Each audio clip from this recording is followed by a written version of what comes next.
গাজীপুরের শ্রীপুরে রাস্তায় গাছ ফেলে ডাকাতির ঘটনায় দুজন নিহতের পর গতকাল তেলিহাটি ইউনিয়নের আনসার টেপির বাড়ি বাজার এলাকায় চিকিৎসক দম্পতি শরীফের বাড়িতে হানা দেয় ডাকাত দল। শুক্রবার দিবাগত রাত ৩টার দিকে ডাকাত দল ওই বাড়িতে হানা দিয়ে অস্ত্রের মুখে পরিবারের সদস্যদের জিম্মি করে নগদ ১.৫ লাখ টাকা এবং ১২ ভরি স্বর্ণ অলংকার লুট করে নিয়ে যায় ডাকাত দল। চিকিৎসক দম্পতি জানান, রাতে ১০-১২ জনের একটি ডাকাত দল মই দিয়ে বাড়ির দোতলায় বারিন্দায় প্রবেশ করে। প্রত্যেকের হাতে দেশীয় অস্ত্র এবং মুখে গামছা দিয়ে বাঁধা ছিল। ডাকাতরা বারান্দার দরজা দিয়ে ঘরে প্রবেশ করে গৃহকর্তাকে ঘুম থেকে ডেকে তুলে তার মাথায় কাঁথা দিয়ে ডেকে হাত পা বেঁধে ফেলে। এ সময় তার স্ত্রী চিকিৎসক মৌসুমী আক্তার লিজাকে অস্ত্রের ভয় দেখিয়ে তার কাছ থেকে মোবাইল ফোন এবং আলমারি ও ওয়ার্ড্রপের চাবি নিয়ে নেয়। পরে ডাকাত দলের সদস্যরা ঘরের আলমিরা এবং ওয়ার্ড্রপ খুলে স্বর্ণ অলংকার সহ নগদ টাকা লুটে নেয়। এসে যে দরজাতে ঢুকছে আর কি, আমরা ঘুমাইছিলাম। পরে ওরা ঘুম থেকে ডাক দিয়ে উঠায়, দাও ধরে আমার হাত আর পা বেঁধে আমার মাথার উপরে একটা কাঁথা দিয়ে ফেলছে। পরে আর আমি কিছু দেখতে পারি নাই। এরকম লোক ছিল। এরপরে ওরা দাও ধরে রাখছে, যদি আমরা চিল্লাচিল্লি করি বা কিছু করি তাহলে কোপ দিবে, আর কোথায় কি আছে দেখাই দিতে বলছে। পরে আমার ওয়াইফ ওকেও ভয় দেখাইছে। পরে ও আলমারি চাবি দিছে, জিনিসপত্র বের করে দিছে।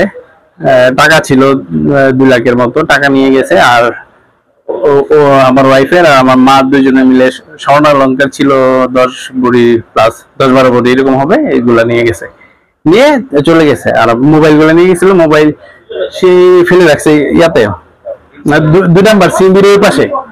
পরে ওইখান থেকে গিয়া মোবাইল আমাদের নিয়ে আসছে। মোবাইল ভেঙে ফেলছে যদিও, কিন্তু ওইখান থেকে ২টা মোবাইল নিয়ে আসছে গিয়া ওইখান থেকে। না, মাইর দূর করে নাই, মাইর দেয় নাই, কিছু করে নাই। হাত পা বেঁধে রাখছিল আর গা ধরে রাখছিল। হ্যাঁ, কয়টার সময় আসছে একজাক্টলি আমরা বলতে পারবো। চলে যাওয়ার পরে দেখছি ৪:৩ বাজে, আধা ঘন্টার মতো ছিল এইরকম। মানে ঘটনাটা আধা ঘন্টার মতো এরকম হবে। আমাকে আমার মা রাত্রে ডাক দিছে প্রায় আনুমানিক তখন প্রায় ৩:৩০টার দিকে, যে শরীফের বাড়িতে নাকি সবকিছু নিয়ে যাচ্ছে। তো আমরা দূরে করে উঠলাম। উঠার পরে আয়সা দেখি তার বাড়িতে লোকজন চলে গেছে, ডাকাতি করে তারা চলে গেছে। তখন আমরা ঘরে টরে পেলাম, জিজ্ঞাসা করলাম, তার ওয়াইফের স্বর্ণ অলংকার যা ছিল সবকিছু নিয়ে গেছে এবং ক্যাশ টাকাও তার নিয়ে গেছে। তারা দূরে ডাক্তার দম্পতি, তাদের মোটামুটি সবসময় বাসায় ক্যাশ ক্যাপিটাল থাকে। তো এই সুবাদে পরে আমরা এলাকার লোকজনকে ফোন দিলাম, তারা সবাই আসলো। তৎক্ষণাৎ 999 ফোন করছি, পুলিশ আসছে, ওনারাও তদন্ত করে গেছে, বলছে থানায় তো অভিযোগ করার জন্য। তো যে অবস্থা, এটা একটা আতঙ্ক হওয়ার মতো বিষয়। আমরা নিজেরা আতঙ্কে আছি। এরকম একটা অবস্থা হওয়া আমরা কেউ কাম্য না।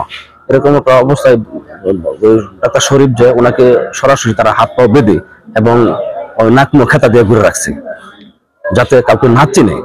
মনে হচ্ছে যে এলাকার কেউ জড়িত আছে। আমাদের তেমন কোনো সন্দেহ নেই যে কে আছে উল্লেখযোগ্য, তবে এলাকার কোনো কেউ না কেউ এটার সাথে জড়িত আছে বলে আমি মনে করি। আজকে রাত প্রায় 4:30টার দিকে রূপন আমাকে ফোন দিয়ে বললো যে শরীফের বাড়িতে ডাকাতি হয়েছে।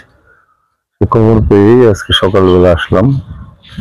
কিন্তু ইতিমধ্যে ইদানিং আমরা লক্ষ্য করছি যে বিভিন্ন জায়গায়, গতকালকে সাতকামারে একটি ঘটনা ঘটেছে এবং 4 জন ডাকাত ধরা পড়েছে।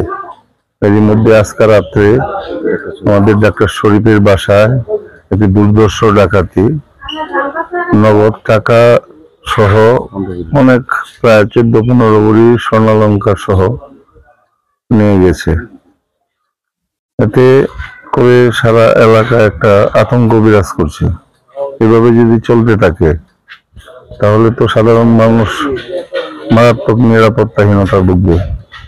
এ বিষয়ে শ্রীপুর থানার ভারপ্রাপ্ত কর্মকর্তা ওসি মোহাম্মদ আব্দুল বারিক জানান, জাতীয় জরুরি সেবা 999 খবর পেয়ে রাতেই ঘটনাস্থল পরিদর্শন করে পুলিশ। তাদের থানায় লিখিত অভিযোগ দেওয়ার পরামর্শ দেওয়া হয়েছে। ডাকাতি রোধে ডাকাতদের ধরতে কাজ করছে পুলিশ।